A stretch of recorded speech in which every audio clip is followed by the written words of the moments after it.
Hello friends, आप सभी का नॉर्थ इंडिया पॉटकल्चर पीके गार्डन में स्वागत करते हैं। और आज का जो विषय है वो गुलाब के ऊपर है और हमारे चैनल पर नए तो जरूर सब्सक्राइब कीजिएगा। गुलाब के प्रूनिंग करने के बाद बहुत सारी कमियां खामियां आती रहती है और ये हमारा प्लांट्स है और इसका हम लोगों ने बात करते हैं कि प्रूनिंग के बाद से हमें किन किन बातों पर ध्यान देना चाहिए। अक्सर तो प्रूनिंग हो चुका है नॉर्थ में, लेकिन चूंकि नॉर्मल वीडियो ज़्यादातर हम देते नहीं है, लाइव में ही सब कुछ हम बताए हुए हैं, तो इसीलिए आज का जो विषय है इसी के ऊपर है। ठीक है फ्रेंड्स, सबसे पहले अगर हम बात कर लेते हैं कि रूट की डेवलपमेंट करने के लिए हम कौन सा फीडिंग देंगे। ठीक, फर्टिलाइज़र तो तमाम सारी चीज़ें फर्टिलाइज़र के ऑलरेडी बताया जा चुका है, इसमें नया कोई चीज़ नहीं है। लेकिन मुख्यतः अगर देखा गया है कि हम एक ऐसा रेशियो का फर्टिलाइज़र देना चाहिए ताकि पौधे में धीरे धीरे काम करे।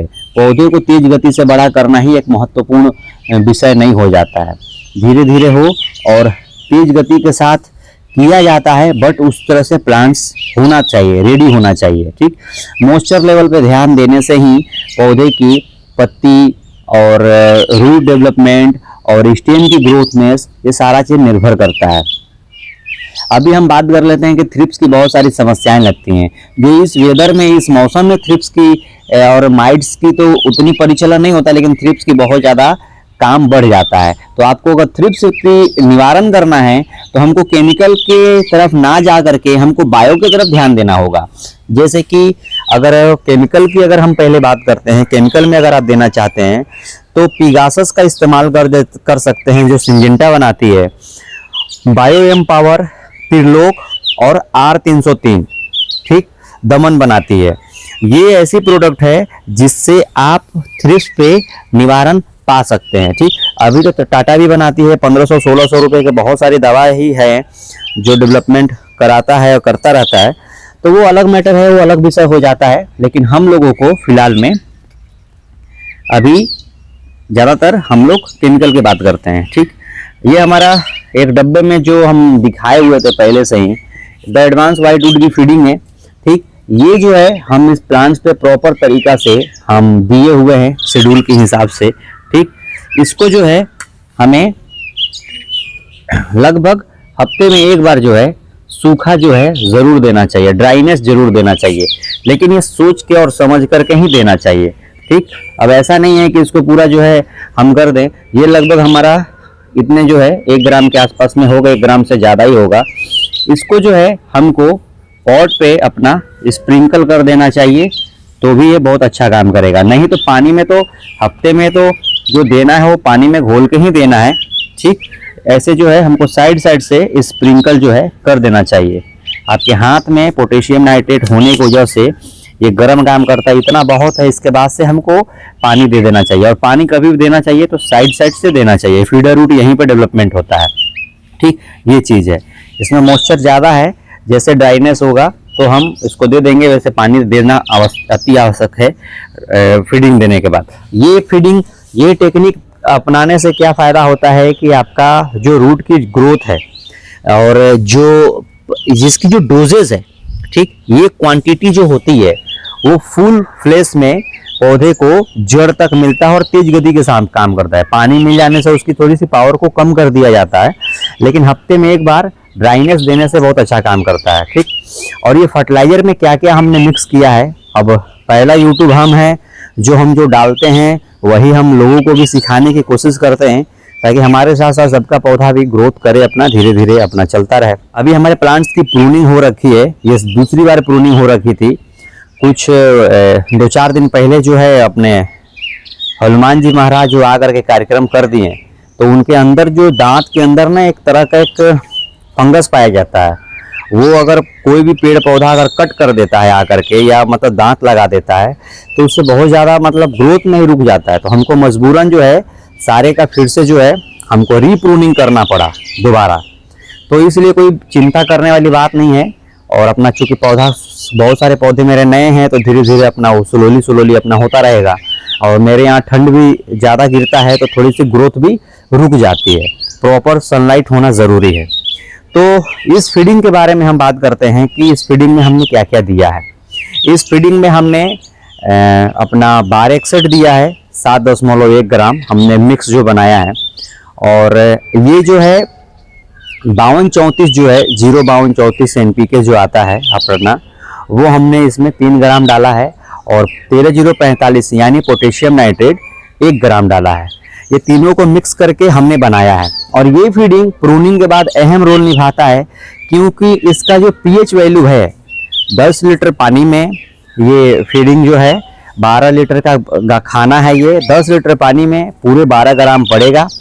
ये फीडिंग जो है 6.45 6.3 के आसपास में इसका pH वैल्यू को रखा गया है।